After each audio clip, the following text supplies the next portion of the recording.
कक्षा 10वीं के स्टूडेंट, फाइनली मैं आपके हिंदी विषय के कुछ इंपोर्टेंट क्वेश्चन लेकर आ चुका हूं। उसके साथ कुछ विकल्प भी इंपोर्टेंट है जो आपको त्रैमासिक, अर्धवार्षिक और वार्षिक परीक्षा में तीनों फॉर्मेट में मदद कर सकते हैं। एक ही नंबर के हैं तो उनको भी देख लेना। अब आते हैं पहले क्वेश्चन पर। पहले क्वेश्चन से पहले समझते हैं सूरदास। इस देखो, सूरदास ने पद रचना को लिखा था। कवि परिचय है आपको ये सूरदास का, उनका जन्म कहाँ हुआ था एक एक नंबर में पूछ लेते हैं। और देखो, इनके गुरु का नाम बल्लवाचार्य था, ये भी एक नंबर में आता है क्वेश्चन। अब आते हैं, देखो रचनाएं इनकी ये है, सूरसागर, सतलरी और सुरसारावली, तीन इनकी रचनाएं हैं तो याद कर लेना। क्या है ना, रचना याद कर लोगे तो आपको देखो, अब जब कवि परिचय आएगा तो आपको सूरदास का कवि परिचय आएगा तो आसानी से आप रचनाएं लिख सकते हो और उनका कवि परिचय भी लिख सकते हो। या आप अच्छे से मिलान कर लेना या स्क्रीनशॉट ले लेना। ठीक है, अब आते हैं क्वेश्चन पर। क्वेश्चन आपका, पहला क्वेश्चन आपका ये है, पाठ्य पुस्तक के आधार पर है प्रश्नोत्तर। पहला क्वेश्चन है, गोपियों द्वारा उद्धव को भगवान कहने में क्या व्यंग निहित है। देखो, गोपियों द्वारा उद्धव को भगवान कर उन व्यंग साधती हैं। उनके व्यंग का उद्देश्य ये है कि उद्धव से वह कहना चाहती हैं कि उन्हें कभी प्रेम हुआ ही नहीं, इसलिए वे गोपियों की पीड़ा को समझने में असमर्थ हैं, क्योंकि जो घायल होते हैं वही घायल की स्थिति जान सकते हैं। अतः उद्धव गोपियों की पीड़ा का एहसास नहीं कर सकते। ठीक, दूसरा क्वेश्चन है आपका, दूसरा क्वेश्चन मोस्ट है, उद्धव के व्यवहार की तुलना किससे की गई है। ये बहुत ही ज्यादा मोस्ट क्वेश्चन है, सबसे ज्यादा आता है पेपर में, वार्षिक परीक्षा में तो 100% आ गई है। देखो, उद्धव के व्यवहार की तुलना भौरे से की गई है। भौरा जैसे काला है वैसे ही उद्धव का मन भी है, इसलिए गोपियों को कृष्ण को भूलने को कह रही है। निर्गुण उपासना का संदेश देते हैं। प्रथम प्रथम पद में हम देखते हैं कि उद्धव की तुलना कमल की, इसके आगे बढ़ते हैं, इसका आगे का उत्तर ये रहा आपका, कमल के पत्ते व तेल की गगरी में की गई है, जिन पर जल की बूंदों का प्रभाव नहीं पड़ता। वैसे उद्धव को भी प्रेम का कोई भी प्रभाव कृष्ण के साथ रहने में नहीं पड़ रहा। ठीक, तीसरा क्वेश्चन आपका ये रहा। तीसरा क्वेश्चन ये है, गोपियों ने किन किन उदाहरणों के माध्यम से उद्धव को उल्लाने दिए हैं। देखो, ये आपके, आप खुद ही पढ़ लो। ये अगर आपको बड़ा लग रहा हो तो देखो, मैं आपको शॉर्ट आंसर भी बता दूंगा, कमेंट बता देना तो मैं आपको छोटे आंसर भी इसके प्रोवाइड करा दूंगा। ठीक, इससे अगर आप बड़े पढ़ते हो तो आपको एक एक नंबर के भी क्वेश्चन बन जाते हैं। गोपियों ने किन किन उदाहरणों के माध्यम से उद्धव को लाने दिए थे, आप इसके स्क्रीनशॉट लेते जाइए, आप लिखते जाइए। चौथा क्वेश्चन आपका ये है, चौथा क्वेश्चन है, उद्धव द्वारा दिए गए योग संदेह में गोपियों किस तरह बिगड़े अग्नि में घी का काम कैसे करती हैं। ये भी मोस्ट इंपोर्टेंट क्वेश्चन है। ये दो क्वेश्चन तो ऐसे पढ़ लो कि जैसे आ ही जाने हैं। ठीक, पांचवा क्वेश्चन आपका ये, मर्यादा न लई के माध्यम से कौन न मर्यादा रहने की बात की जा रही है, तो इसका उत्तर ये, प्रेम की बात कही तो उसकी सबसे बड़ी मर्यादा है कि प्रेमी और प्रेमिका दोनों प्रेम निभाए, एक दूसरे की भावनाओं को समझने और सम्मान करे। किंतु कृष्ण ने गोपियों से प्रेम निभाने के स्थान पर उनके लिए कड़वी, ककड़ी और सम्मान योग साधना का संदेह उद्धव के माध्यम से भेज दिया, जो कि गोपियों को नजर में एक प्रकार से छल था। इसी छल को गोपियों ने समझने की कृष्ण ने हमारे प्रेम की मर्यादा न रखी। ठीक, अब आते हैं अगले क्वेश्चन पर। अगला क्वेश्चन इसका ये है, छठवां क्वेश्चन ये, कृष्ण के प्रति अपने अनन्य प्रेम को गोपियों ने किस तरह व्यक्त किया। ये भी मोस्ट क्वेश्चन है।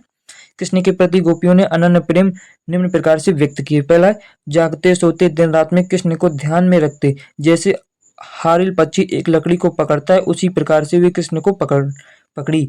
दूसरा दूसरा है आपका पॉइंट है, वे कहते हैं कि वे कृष्ण के प्रेम में इस प्रकार सनी है जैसे गुड़ से चींटियां लिपटी होती हैं। ठीक, अब आते हैं अगले क्वेश्चन पर। इसका देखो, तो तीसरा पॉइंट ये है, गोपियों ने कृष्ण को मन कर्म वचन में पकड़ रखा है। चौथा इसका पॉइंट है, जब उद्धव के द्वारा योग का संदेह पाती हैं तो उनका धैर्य टूटने लगता है और वे व्यथित हो उठती हैं। ठीक, अब आते हैं अगले क्वेश्चन पर। देखो, छठवें के बाद सातवां क्वेश्चन ये है, वहीं पर इंपोर्टेंट क्वेश्चन थे, अब ये इंपोर्टेंट क्वेश्चन नहीं है। ये देखो, कॉपी के आधार पर है प्रश्नोत्तर, तो थोड़ी बहुत तो एक्स्ट्रा होते रहते हैं।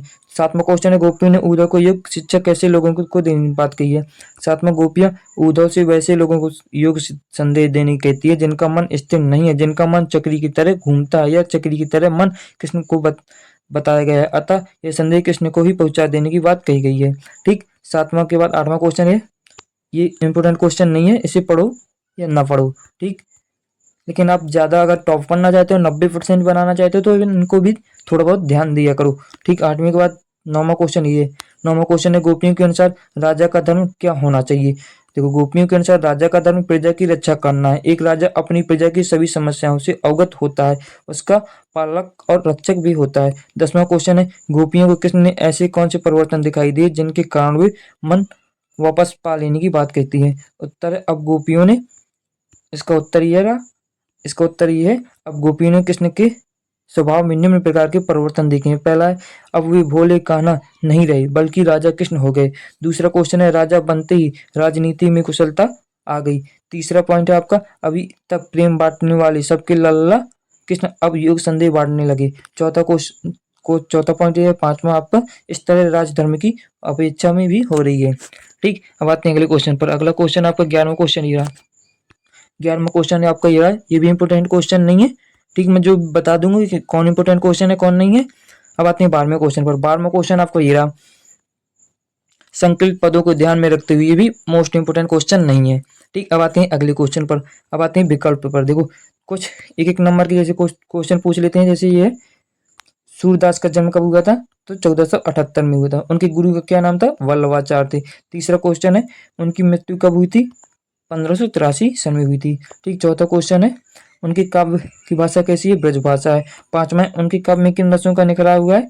तो वत्सल और श्रृंगार रस को निखरा हुआ है। ठीक, छठवां क्वेश्चन है, उनका प्रमुख काव्य ग्रंथ कौन सा है? तो सूरसागर है। ठीक, अब आते हैं देखो संक्षिप्त उत्तर। ये बड़े बड़े उत्तर हैं जो आपको आएंगे। तो देखो, गोपियां उद्धव के सामने तर्क देते हुए अपनी कल्पना का तर्क दीजिए। ये भी मोस्ट इंपोर्टेंट क्वेश्चन नहीं है, ये ऐसी क्वेश्चन है। ठीक, पहले दूसरा क्वेश्चन ये, उद्धव ज्ञानी थे, नीति की बातें जानते थे। गोपियों के पास ऐसी कौन सी शक्ति थी जो उनके वाक चतुर में मुखरित होती? ये भले ही गोपियों को भोली भाली बनाए, लेकिन उनके कृष्ण के प्रेम की सच्ची धारा है, जिससे प्रेमी का सच्चा ज्वार उठता है। उनके प्रेम के ज्वार के सामने उद्धव का ज्ञान और नीतिपूर्ण तक्र बह जाता है। गांव की गवार गोपियां प्रेम की जीत जाती हैं, प्रेम के प्रति जीत जाती हैं। वह उद्धव का अहंकार सच्चे प्रेम के सामने अपने घुटने टेक देता है। ठीक, ये इंपोर्टेंट क्वेश्चन नहीं है, इनको मत पढ़ो। मैं दिखा रहा हूँ कि अगर आप पढ़ना चाहे तो आपका मन है, अभी से अभी बहुत टाइम है आपके पास, तो आप आसानी से पढ़ सकते हो इनको भी। ठीक, तीसरा क्वेश्चन ये है आपका। ठीक, तीसरे के बाद आते हैं अगले क्वेश्चन पर। अगला क्वेश्चन आपका, तीसरे के बाद चौथा क्वेश्चन ये है। चौथा क्वेश्चन आपका ये है। ठीक, इसके बाद आते हैं दीर्घ उत्तीर्ण प्रश्न कुछ, इनको भी देख लेते हैं, फिर आते हैं विकल्प पर। और अभी तक वीडियो देख रहे हो तो लाइक कर देना, चैनल पर नए हो तो सब्सक्राइब कर देना, क्योंकि मैं ऐसे ही आपको स्टडी प्रोवाइड कराता रहता हूँ, स्टडी की जानकारी भी देता रहता हूँ। चैनल पर नए हो तो सब्सक्राइब कर देना, और वीडियो पसंद आई हो तो लाइक कर देना, क्योंकि मैं अगले भाग भी डालूंगा, दूसरा अध्याय आपको बताऊंगा, तो आप सब्सक्राइब तो कर ही लेना ताकि नोटिफिकेशन आ जाए। दीर्घ उत्तीर्ण प्रश्न, सूरदास भक्ति मार्ग के समर्थक थे, उनके पदों के आधार पर प्रमाणित कीजिए। ये भी मोस्ट इंपोर्टेंट क्वेश्चन नहीं है, ये ऐसी क्वेश्चन है, इनकी स्क्रीनशॉट ले सकते हो। अब आते हैं अगले क्वेश्चन पर। अगला क्वेश्चन आपकी देखो एक एक नंबर की आ जाएंगी। अगले क्वेश्चन आपकी ये रहे, वस्तुनिष्ठ प्रश्न है आपके जो 100% इसी जो आपकी ये पीडीएफ है आंसर की, इसी में से आएंगे, चाहे अर्धवार्षिक हो त्रैमासिक हो। गोपियां किसके प्रेम में आश्वस्त हो गईं? तो इसका राइट आंसर कृष्ण प्रेम। दूसरा, गोपियां कृष्ण के प्रति कैसी भावना रखती थी? तो आपको बताना है प्रेम की, इसका राइट आंसर। तीसरा क्वेश्चन है, गोपियों के अनुसार गोपियों का स्वभाव कैसा था? चतुरता, घमंडी था, निर्दयी था, भोला था। इसका राइट आंसर भोला था। चौथा, गोपियों को छोड़कर कृष्ण कहाँ चले गए थे? तो गोपियों को छोड़कर कृष्ण कहाँ चले गए थे? मथुरा चले गए थे। इसका राइट आंसर। पांचवा, कृष्ण का योग संदेह लेकर कौन आए थे? तो इसका राइट आंसर उद्धव है। छठवां क्वेश्चन है, इनमें से किस पक्षी की तुलना गोपियों ने स्वयं से की है? तो इसका राइट आंसर है हारिल। छठवें के बाद आते हैं अगले क्वेश्चन पर। अगला क्वेश्चन है आपको छठवें के बाद सातवां क्वेश्चन है। सातवां क्वेश्चन है, उद्धव कृष्ण का कौन सा संदेह लेकर आए थे? तो उद्धव कृष्ण का योग संदेह लेकर आए थे। आठवां क्वेश्चन है, कृष्ण का संदेह सुनकर गोपियों की स्थिति कैसी हो गई थी? तो कृष्ण का संदेह सुनकर गोपियों को स्थिति कैसी हो गई थी? इसका राइट आंसर है विलय की आग जगी। नौवां क्वेश्चन है, उद्धव के व्यवहार की तुलना किससे ये पत्ते से की गई है? तो इसका राइट आंसर है कमल के पत्ते से की गई है। दसवां क्वेश्चन है, उद्धव की किसकी संगति में रहकर भी प्रेम से अछूते रहे? तो इसका राइट आंसर है कृष्ण की। ठीक, अब आते हैं, देखो वीडियो समाप्त हो चुकी है, अगला भाग कल आएगा, तो चैनल पर नए हो तो सब्सक्राइब कर लेना ताकि नोटिफिकेशन आ जाए, और पार्ट दूसरा अध्याय आप देख सकते हो।